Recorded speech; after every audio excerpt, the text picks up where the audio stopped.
I'm always afraid this is how people feel about data. I just feel like either people don't like it, or they tune out, or they start thinking about something else when you say you're going to talk about data. So I promise to keep my presentation understandable and easily comprehensible. The background and purpose. Today I'm going to talk about the FAFSA completion tool, which we started to give high schools a better source of data about how many students completed the FAFSA. The FAFSA completion tool just gives aggregate totals of FAFSA submission and completion by high school. So it doesn't give high schools student-specific FAFSA completion, but it does give them aggregate totals so that they have a better idea than student surveys on how many of their students completed the FAFSA. With our 18 sites, the first 18 sites in this project, we found that completion rates exceeded actual rates by 25 to 50% in the student-reported surveys. So we often had districts who thought they had a FAFSA completion rate of 75%. And then when we ran the data, it came out to something more like 45%. So a number like that can be very powerful because it can really change someone's viewpoint from thinking they're doing a really good job and getting about 3/4 of their students to complete the FAFSA to knowing that they're only reaching 45%. So they're actually reaching less than half with that message. So it's a really important data point. Our FAFSA completion rate nationwide is 57%, and we're going to help you figure out what your baseline is for 2012, and then you can use that baseline rate to then set your goal for 2013. So it kind of goes back to that map and knowing where you are so that you can move forward and set your goal for next year so that you'll know where you're going. How important is the FAFSA? It's pretty important. Approximately 84% of students who complete a FAFSA go on to college, and only 55% of those who do not go on to enroll in college. So this was pulled from the Potholes report from Chicago.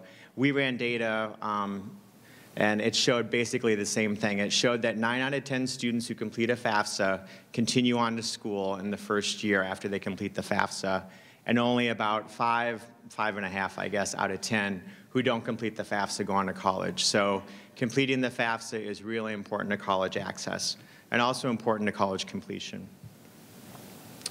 And this is where you want to get at the end of the year. I don't know how you'll break it down, but at least you want the top part. You want to know how many students you had, how many completed a FAFSA, and what percentage of those students completed a FAFSA. Kelly, you probably recognize this slide. I stole it directly from one of your presentations. All right, I've covered that.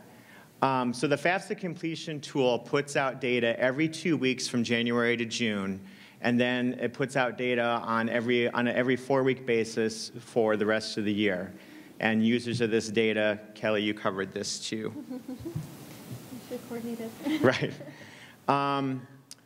So the FAFSA completion tool will give you a fairly good estimate of how many students in your district completed the FAFSA. It won't be exactly right.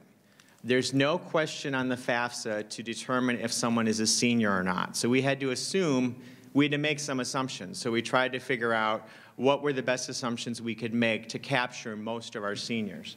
So for instance, so people have to be no older than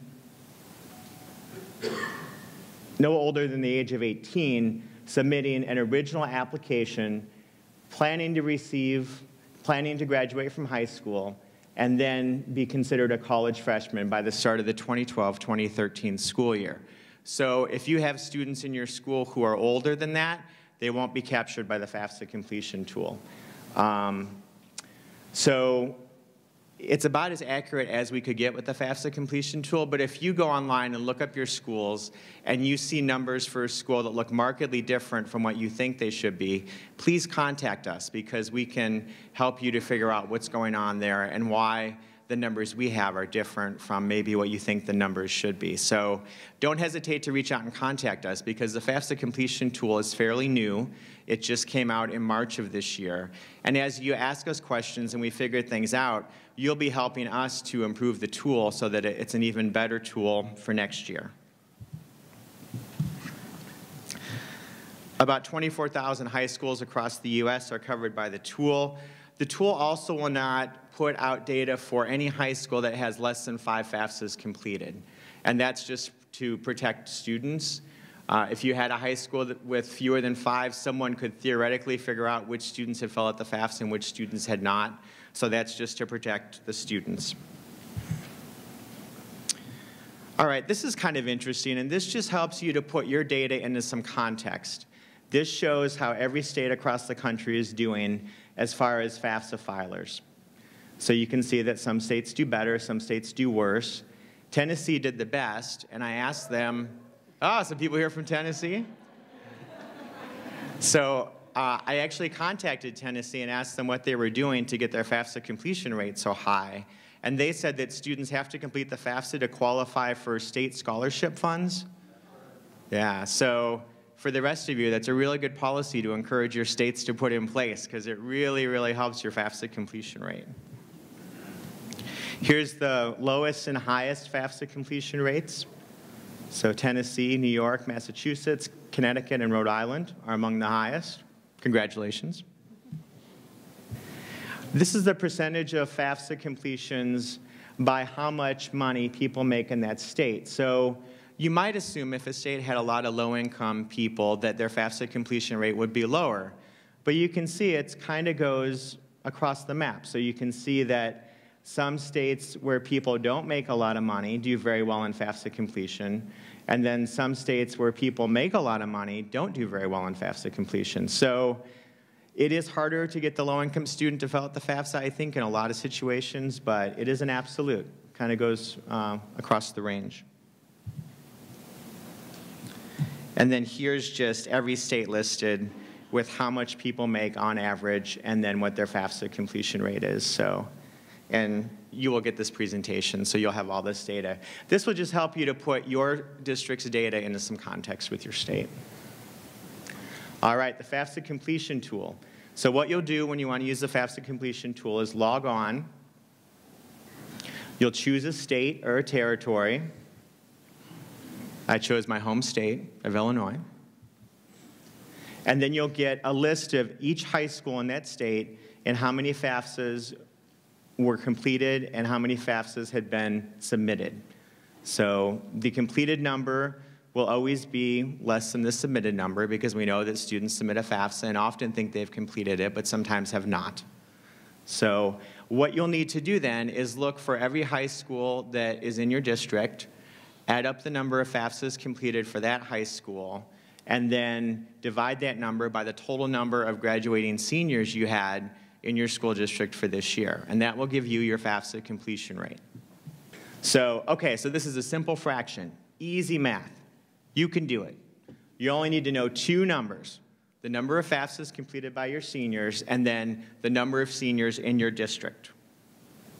That sound easy enough? Everybody with me? All right. Okay, so these 2 numbers, that's all you need. So let's just take an example. 60 students completed the FAFSA, you've got 100 seniors. So you know that 60% of your students had completed a FAFSA. Let's take a real-life example from last year from someone who had student-specific FAFSA completion data, just like you'll have in 2013. They had 3,154 FAFSA filers, little over 7,000 seniors. Dividing that, you get 0.44 or 44%. So they had a 44% FAFSA completion rate last year. Okay.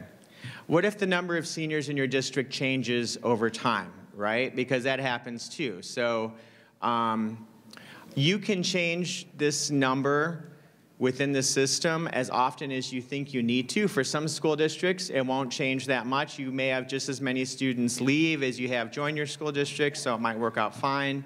So that will be dependent on you. I would recommend, as a general rule, to know how many seniors you have right before the project starts in December, to know how many you have on March 1st, about 2 months into the project, and then right around the graduation time to know how many seniors you have.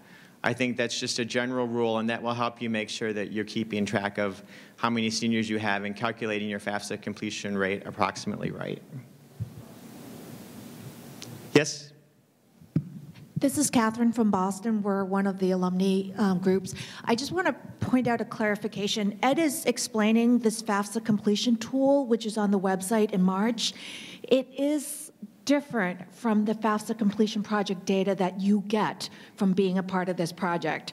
So I just really want to stress that, because he and I have had conversations last night where I think my data that's being publicly presented on the FAFSA website is very different from the data that I pull with my data analyst for our school district. So some of the caveats he's talked about, but please note, there's two separate things. For the school districts that are joining the FAFSA project, you get data by student, and so you'll get a hit for each student. This is more of an aggregate tool that shows FAFSA completion across the country, but you just have to understand some of the nuances of it, and I would say our Boston information is quite different, so. Okay, thank you, Catherine. All right. Let's see. All right, so how have the pilot sites done? How have the 18 sites done who received the FAFSA completion data last year? Actually, they've done very well. You can see the results here. Riverside, California went from 35% to 56%, a 21% increase. Washington from 42 to 57. In Minneapolis from 40% to 51%. San Antonio, a 9% increase. So you can see that overall they did well. We've got data on 15 of the 18 pilot sites, and 13 of those pilot sites increased their FAFSA completion. So that goes to show that the data isn't good enough just on its own, but if you have a comprehensive college access program built around that, then the data can be very, very powerful. So we're really pleased with the results, and we'll be publishing those soon. Can you do this? Yes, you can. It's easy math. You can do it. We'll work with you. Why will you do this? Because you know how important the FAFSA is. You know it's critically important, especially for low-income students. It can be critically important in their accessing post-secondary education. FAFSA completion can make the difference. It can help them get that one more piece of paper. See that, Greg? One more piece of paper? That will give students a chance at a better life. Thank you.